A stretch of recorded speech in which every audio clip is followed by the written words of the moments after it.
Салам достор, кайрадан сиздер менен Байбилим медиа каналы. Биздин орус тилибиздин 15-чи сабагы.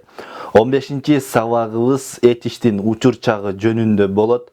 Орусчасы настоящее время глагола.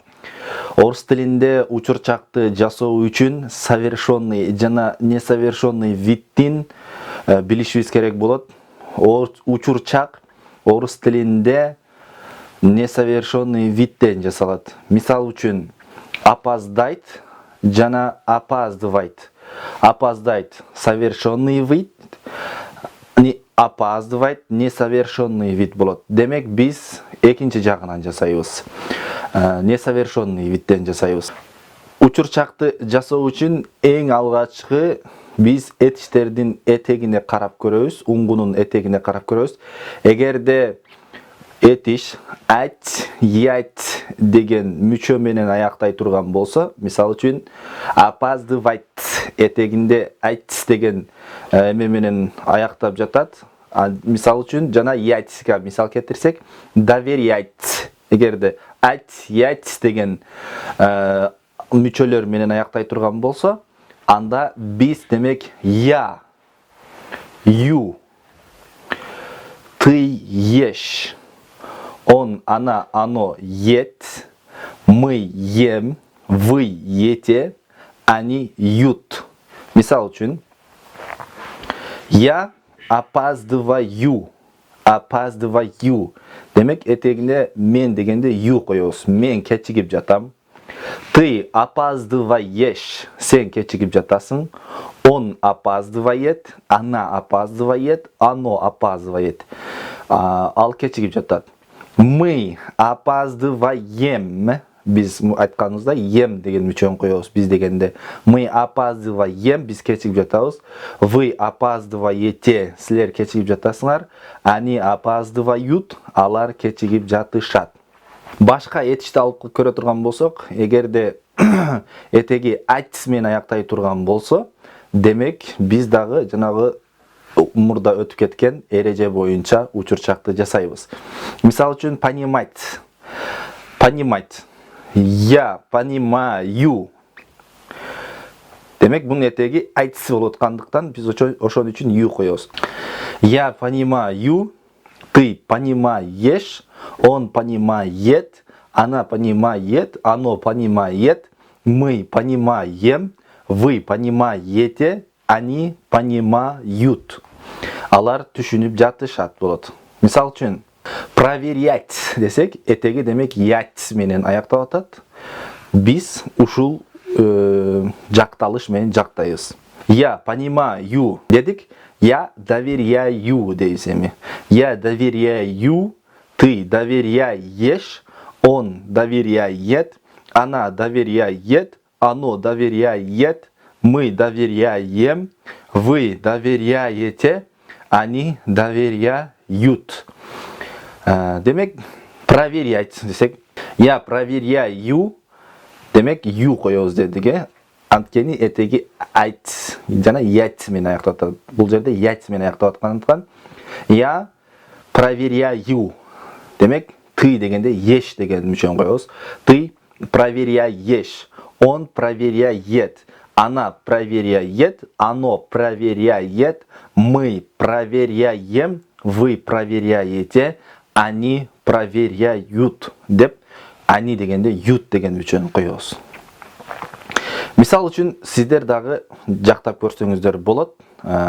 Собирать десек, демек собирать деген этиштин аягы айтс деген мүчө менен аяктап атат. Демек биз айткан тип менен жакталат.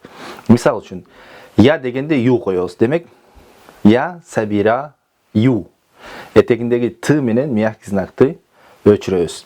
Я собираю, ты собираешь, он собирает, мы собираем, вы собираете, они собирают. Они собирают. Алар чогултуп жатышат. Мисал үчүн, мен акча чогултуп атам десек, демек я собираю деньги. Алар акча чогултуп жатышат. Алар дегенде демек биз ют деген мүчөнү коебуз. Они собирают деньги. Они собирают деньги. Демек, biz чогултуп атабыз десек, демек, biz дегенде ем деген мүчөнү коебуз. Мы собираем деньги. Biz акча чогултуп жатабыз. Андан кийин башка этишти алып көрө турган болсок, принимать. Мать этеги ать болуп аткандыктан, демек, ю дегенди коебуз мына дагы.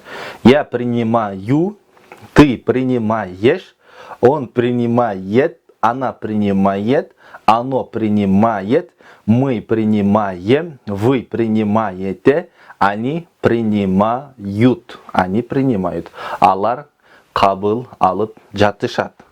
Болот. Мисал үчүн, мен сиздерди кабыл алып жатам. Я принимаю вас. Эми сен кабыл алып жатасың дей турган болсок, демек сен дегенде ты болот. Еш деген мүчөнү коебуз, Ты принимаешь меня. Сен мени кабыл алып жатасың. Алар мени кабыл алып жатышат десе, демек орусчада ют деген мүчөнү коебуз. Они принимают меня. Алар мени кабыл алып жатышат. Они принимают меня. Биз сиздерди кабыл алып жатабыз десек, мы, демек, мы дегенде ем деген мүчөнү коебуз. Мы принимаем вас. Мы принимаем вас. Андан кийин дагы башка этиш. Показывать десек, вать этеги айтс менен аяктап атат. Демек, я показываю. Ты дегенде еш коебуз. Ты показываешь. Он, она, оно показывает. Мы показываем. Вы показываете. Они показывают болуп көптүк сан. Ют деп көптүк санда болот. Демек, мен баламды дарыгерге көрсөтүп жатам десе, я показываю ю. Демек, мен дегенде ю. Я показываю сына доктору. Алар баласын дарыгерге көрсөтүп жатышат. Они показывают сына доктору. Алар балдарын врачка көрсөтүп жатышат. Эми биз көрсөтүп жатабыз десек, демек мы. Мы дегенде ем деген мүчө коебуз. Мы показываем сына доктору. Мисал үчүн, начинать десек, этеги айтс болот. Я начинаю, ты начинаешь, он начинает, она начинает, оно начинает. Мы дегенде ем, мы начинаем, вы начинаете, они начинают. Алар баштап жатышат. Мисал үчүн, мен жумушту баштап жатам. Демек, мен дегенде ю коебуз. Я начинаю работу. Сен десек, демек, еш коебуз. Ты начинаешь работу. Сен жумушту баштап жатасың. Биз баштап жатабыз. Мы дегенде, демек, ем. Мы начинаем работу. Мы начинаем работу болот. Забывать десек, мисал үчүн, унутуу. Я забываю, ты забываешь, он забывает, она забывает, оно забывает, мы забываем, вы забываете, они забывают.